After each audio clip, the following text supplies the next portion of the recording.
آبادی میں اضافہ جاری رہا کیونکہ بہت سے خاندانوں کے لیے بچے ہی بڑھاپے کی ضمانت تھے۔ اسی وجہ سے بھارت دنیا کا سب سے زیادہ آبادی والا ملک بن گیا اور یہاں ایسے رسم و رواج پیدا ہوئے جو کہیں اور سننے میں نہیں آتے، جیسے ایک عورت کا ایک ہی خاندان کے کئی مردوں سے شادی کرنا، جس کے پیچھے ضرورت ہے نہ کہ خواہش۔ بھارت میں مذہب صرف عبادت گاہوں تک محدود نہیں بلکہ روزمرہ کی زندگی کا حصہ ہے۔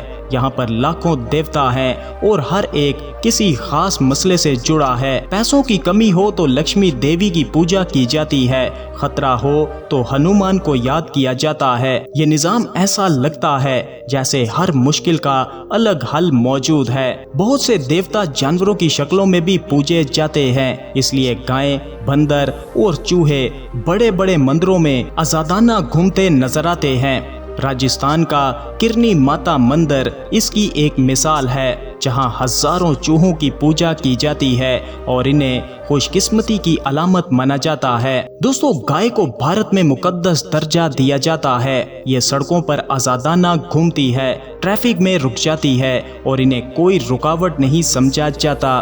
یہاں کے ایک تہوار میں لوگ گائے کے گوبر کو پانی میں ملا کر ایک دوسرے پر پھینکتے ہیں۔ اسے کیچڑ کا تہوار کہا جاتا ہے۔ بظاہر یہ عجیب لگتا ہے مگر اس کے پیچھے عقیدہ یہ ہے کہ گوبر روحانی طور پر پاک ہے اور بیماریوں سے بچاتا ہے۔ اسی طرح کمبھ میلہ بھی ہوتا ہے جہاں لاکھوں لوگ ایک ساتھ دریاؤں کے پانی میں نہانے کے لیے جمع ہوتے ہیں، اپنی روح کو پاک کرنے کے یقین کے ساتھ۔ ان عجیب پیشوں کو سمجھنے کے لیے ذات پات کے نظام کو سمجھنا ضروری ہے، کیونکہ یہاں اکثر لوگ اپنا پیشہ خود نہیں چنتے بلکہ یہ پیدائش سے طے ہو جاتا ہے۔ صدیوں پہلے یہ نظام 4 بڑے گروپوں میں بٹا ہوا تھا۔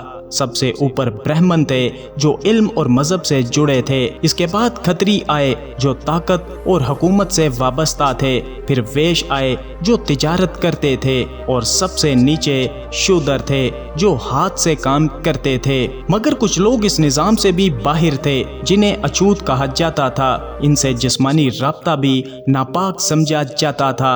انہیں وہی کام دیے جاتے تھے جو کوئی اوپر نہیں کرنا چاہتا، جیسے گندگی صاف کرنا یا مردوں کی آخری رسومات کا انتظام کرنا۔ صدیوں تک انہیں الگ کنووں سے پانی لینے کی اجازت نہیں تھی، نہ ہی وہ بعض گلیوں میں چل سکتے تھے۔ آج یہ قانون نے امتیاز ختم کر دیا مگر اس کے اثرات اب بھی بعض پیشوں میں نظر آتے ہیں۔ بھارت کا شہر بنارس اس کی بہترین مثال ہے، جسے ہندو سب سے مقدس شہر مانتے ہیں۔ یہاں گنگا کے کنارے بنی سیڑھیوں پر آگ کبھی نہیں بجھتی کیونکہ یہاں مستقل آخری رسومات ادا کی جاتی ہیں۔ یہ وہی لوگ ہیں جو صدیوں سے ناپاک سمجھے جاتے تھے، آج بھی یہاں لکڑی جلانے اور آخری رسومات کا کام کرتے ہیں۔ ہندو عقیدے کے مطابق یہاں مرنا یا یہاں پر جلایا جانا دوبارہ جنم کے چکر سے آزادی کا ذریعہ سمجھا جاتا ہے۔ ذات پات کا نظام صرف پیشوں تک محدود نہیں بلکہ یہ طے کرتا ہے کہ زمین، دولت اور موقع کس کے ہاتھ میں ہے۔ یہی وجہ ہے کہ یہاں پر ایسے پیشے موجود ہیں جو دنیا میں کہیں اور دیکھنے کو نہیں ملتے۔ مثال کے طور پر شادی کے لیے جاسوسی، جو شادی سے پہلے دلہا یا دلہن کے ماضی کی چھان بین کرتے ہیں۔ ملک میں 15,000 سے زائد ایسے جاسوس کام کرتے ہیں۔ ممبئی جیسے شہر میں تھوکنے پر جرمانہ کرنے والے انسپیکٹر بھی موجود ہیں، کیونکہ پان کھانے کی عادت کی وجہ سے سڑکوں پر تھوک پھینکنے کا مسئلہ بہت زیادہ ہو چکا ہے۔ یہاں سڑکوں پر ہی چھتری ٹھیک کرنے والے، بال کاٹنے والے اور بغیر کسی طبی آلے کے ہڈی جوڑنے والے بھی آسانی سے مل جاتے ہیں۔ بھارت دنیا میں گولڈ کے سب سے بڑے ذخیروں میں سے ایک رکھنے والا ملک ہے، خاص طور پر عام گھرانوں کے پاس شادیوں میں غریب خاندان بھی برسوں قرض میں ڈوب کر زیورات خریدتے ہیں۔ ممبئی جیسے شہر میں ایسی عمارتیں ہیں جہاں ایک ہی خاندان سینکڑوں ملازمین کے ساتھ رہتے ہیں، جبکہ چند میٹر کے فاصلے پر خاندان فٹ پاتھ پر سوتے ہیں۔ راجستھان میں صحرا اور پرانے قلعے اس دولت کی ایک اور تصویر پیش کرتے ہیں۔ بھارت بیٹری اور الیکٹرک گاڑیوں کے لیے ضروری معدنیات سے بھی مالا مال ہے اور یہاں الیکٹرک گاڑیاں محض ایک رجحان نہیں بلکہ سانس لینے کی ضرورت ہے۔ سڑکوں پر گاڑیاں، رکشے، پیدل چلنے والے اور گائیں سب اکٹھے چلتے ہیں۔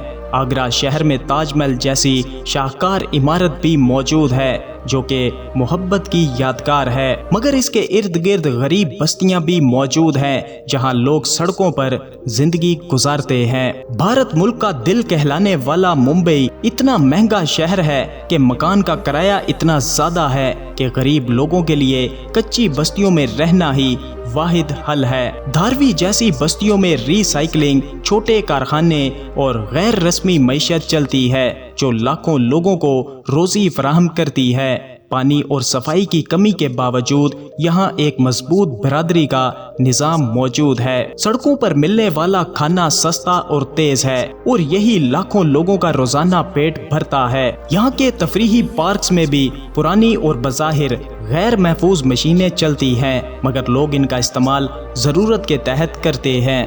یہاں بسوں اور ٹرینوں میں ہمیشہ جگہ نکل آتی ہے، چاہے دروازے پر لٹک کر سفر ہی کیوں نہ کرنا پڑے۔ اس سب کے باوجود بھارت سفر کے لیے دنیا کے سستے ترین ممالک میں شامل ہے۔ سستے ہوٹل، سستا کھانا اور سستا ٹرین کا سفر اسے ایک منفرد منزل بناتا ہے، بشرطیہ نلکے کا پانی کبھی بھی نہ پیا جائے اور احتیاط برتی جائے۔